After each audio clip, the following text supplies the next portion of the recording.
Bien, nous allons parler aujourd'hui de quelque chose de fondamental. C'est la notion de niveau de conscience. À quel niveau de conscience je m'engage dans mes actes quotidiens, je m'engage dans mes pensées, je m'engage dans mes interactions avec les autres. On va voir qu'en fait, on peut très bien être à un niveau de conscience très bas, qui est plutôt un niveau d'inconscience, un niveau moyen, voire normal, qui est le niveau finalement dans lequel on se situe en général dans cette société, qui n'est pas forcément basé sur l'instant présent, qui est peut-être basé sur des idées que je me fais au passé, que je projette vers le futur, et en fait je vis ma relation avec l'autre dans un mode de passage du passé vers le futur, pas forcément en rapport avec le présent.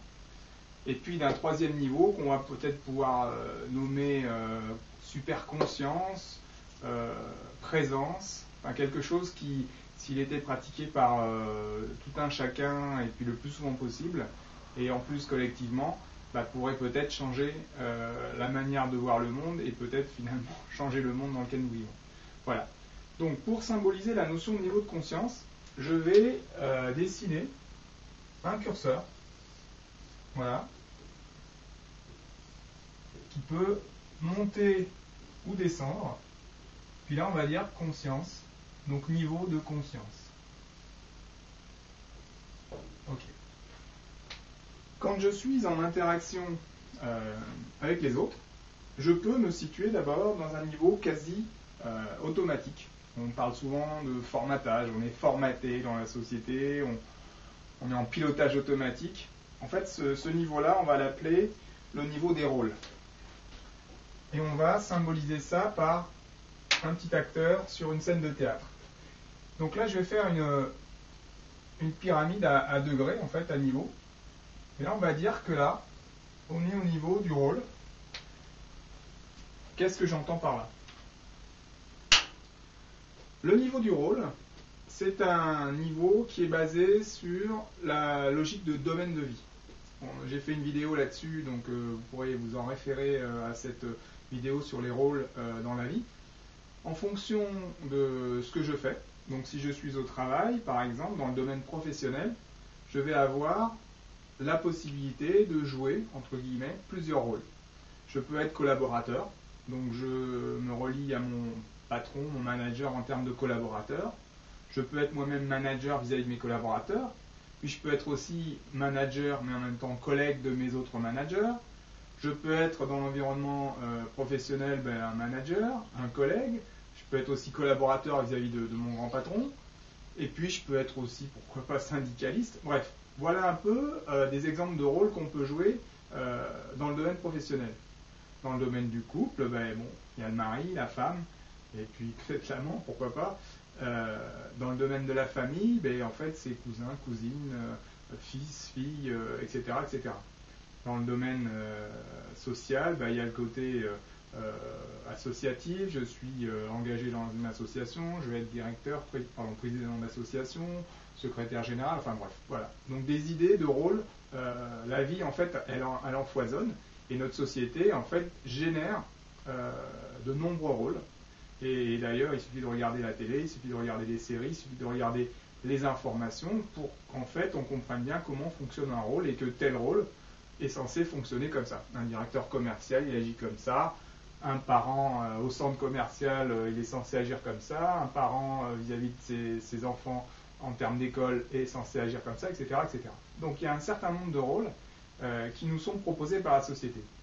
Or, le hic par rapport à ces rôles, c'est qu'en fait, on va naviguer d'un rôle à l'autre sans forcément avoir conscience qu'on est en train de le faire. On est un personnage qui joue un rôle qui a été dicté, plus ou moins formaté par des a priori de la société, de notre histoire personnelle, enfin tout un ensemble de choses qui font qu'on est en formatage. Ça veut dire que deux personnes qui se rencontrent, je vais aux impôts, je vois la personne au guichet, pour moi c'est l'employé des impôts. Pour elle, je suis le contribuable. Okay. Et on va peut-être avoir une interaction que à ce niveau-là. En termes de rôle, finalement, il y a une sorte de programme qui s'exécute. Il y a soi-disant des données en entrée, on est censé se comporter comme ça, on est censé donner telle réponse d'une autre manière, mais tout ça c'est bien codifié.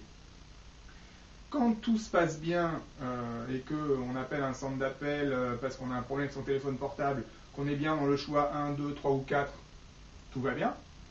Si par hasard, on ne se sent pas du tout pris en compte finalement dans tout ce qui est formaté, que ce soit dans son boulot, que ce soit au téléphone, dans le centre d'appel avec ce répondeur, tout d'un coup, il y a une partie en nous qui ne se sent pas à l'aise parce que finalement, elle ne se sent pas prise dans un rôle particulier. Et cette partie de nous qui se sent exclue, mais on va dire que là, c'est l'autre niveau, c'est le niveau de la personne. C'est-à-dire qu'ici, on va mettre ça ici, tiens voilà, la personne, elle est plutôt caractérisée non pas par la complexité, par de nombreux rôles formatés, mais elle est plutôt caractérisée par des choses. On va dire d'abord qu'elle aime, donc un petit bonhomme qui sourit, ou des choses qu'elle n'aime pas. Voilà, la personne, elle est beaucoup moins dans la complexité vis-à-vis de la vie qu'un rôle. C'est que, voilà, je téléphone à ce centre d'appel, le choix 5, j'arrive au bout. Ben non, je ne suis pas pris en compte dans aucun de ces choix. Donc tout d'un coup, je me sens mal à l'aise, je n'aime pas ce moment, je n'aime pas ce répondeur, par exemple. Voilà, la personne, tout d'un coup, quand elle ne se sent pas accueillie par un rôle ou autre, elle n'aime pas. Donc quand on passe à ce niveau-là de conscience, on vit la situation comme une personne.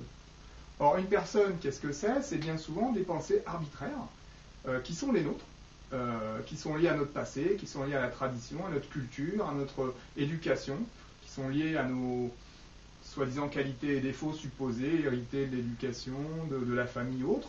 Donc la personne a beaucoup de subjectivité, c'est un sujet. Là, on est dans le monde du rôle, on est dans le monde objectif. Alors là, c'est très objectivé. La personne, là, pour le coup, on est complètement sujet, subjectif. On peut être un manager, par exemple, qui va manager de manière très objective. Donc un rôle, un résultat, une fonction à remplir. Le résultat est bon, le résultat est mauvais. Tout ça, c'est bien dichotomique et codifié. Mais je peux être aussi un manager qui joue beaucoup sur la sphère affective, qui, disons, a ses têtes et a ses préférences, fait avancer les projets par coups successifs de personnalité.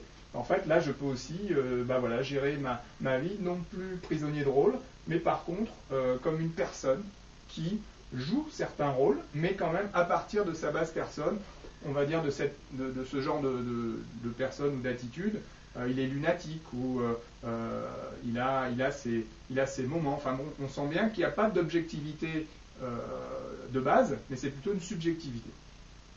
Et notre société, mais en fait, peut très bien être vécue par nous. Tout ce système peut être vécu entre ces deux niveaux de conscience. Là, pourquoi celui-ci est un peu plus élevé?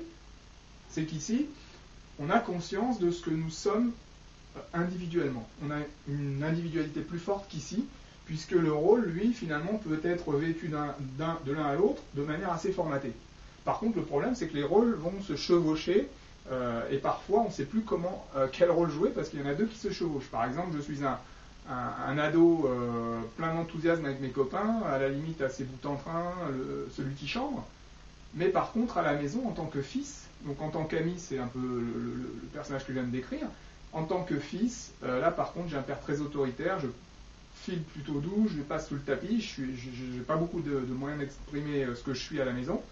Le jour où je vais avec mes copains à la maison, tout d'un coup, comment je vais me comporter finalement, quel rôle va-je jouer? Est-ce que je suis le copain bout en train ou le fils timide mais qui va avoir l'air bête par rapport à ses copains? Voilà. Donc là, c'est quand on est vraiment dissocié en termes de rôle, on n'a pas d'unité entre tout ça, on navigue d'un rôle à l'autre. On peut être aussi, donc, comme je disais, une personne qui vit sa vie de manière arbitraire en fonction de ses goûts, de ses couleurs, et puis ça peut tout à fait bien se passer avec des frictions émotionnelles, relationnelles, mais finalement on a son groupe d'amis, les gens avec qui on ne fonctionne pas, et ben, on les met de côté, et puis ben, on cloisonne un petit peu notre champ d'action, de vie, et puis la vie peut se passer comme ça, on peut faire une vie avec ça, et beaucoup de gens font leur vie comme ça, naviguant du rôle à la personne et vice-versa.